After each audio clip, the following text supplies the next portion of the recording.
You are an Overdrive pedal, and you and your Overdrive pedal buddies have been invited to 3 parties hosted by some of your favorite amplifiers: a Marshall party, Fender party, and Vox Top Boost party. First, you all go to the Marshall party, and it's a wild one. Loud music, aggressive dancing, a fair number of attendees wearing outfits that, shall we say, their parents disapprove of, but all in all, it's a scene. Next, you go to the Fender party. Important point, I'm talking about a Leo Fender party, which does differ from a modern Fender party, despite what their current PR team may try to suggest. At the Leo Fender party, there's good music, conversation, a little more relaxed than the Marshall party, one you could just stay at all night. At the modern Fender party, there's gluten-free locally brewed ales and a socially subversive poetry slam.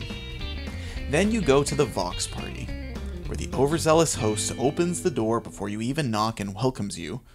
Hey, did you find the place all right? Did you find parking? Sometimes it can be hard to find parking between 6 and 7, which is why I plan to start at 7:30. I've got plenty of hors d'oeuvres and the dinner napkins have all been hired. Come in and make yourself at home. Do you like wine? I've got plenty of wine and other non-alcoholic beverages if that's what you're comfortable with. Welcome, welcome, welcome. Essentially, what I'm saying is that sometimes you plug your favorite stomp into an AC30 top boost and go, what? That's not what I expected.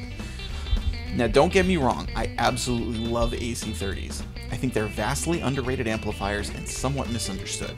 So welcome to this sort of Overdrive pedal shootout. Now, I say sort of because this is by no means a traditional shootout. The pedals are all different, and because they're different, I'm not going to mimic settings or give a point-to-point comparison. What I'm doing here is sharing some overdrives of different styles that I think all work especially well into an AC30, in different settings where they each shine. Many of these are modified classic circuits from some great builders that are lesser known. To start, we have the McCaffrey Audio 0 to 60 drive, which is a modified tube screamer style, and great for a saturated punch. Next, we have a Vick Audio Mount Pleasant, which is a modified blues breaker circuit, and is the low gain offering for this video. It's great to add some throaty snarl and shimmer, or to use as a boost if that's what you prefer. Thirdly, we have the Mojo Hand Sacred Cow, which is a transparent overdrive, inspired by the famous Mythical Beast pedal. This one I find sounds great as a slightly darker bluesy sustain drive.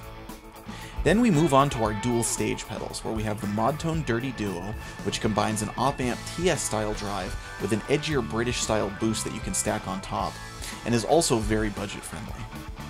The AJ Peat Fat Peacock is a stack-style distortion pedal, plus a clean boost that gives the most hard-clipping grit of the bunch. Lastly, we have the Greenchild Amps G777. This one's quite different and in comparison almost sounds like a studio preamp drive, which is great for an AC30 because it can get you some tones reminiscent of the early British Invasion recording techniques.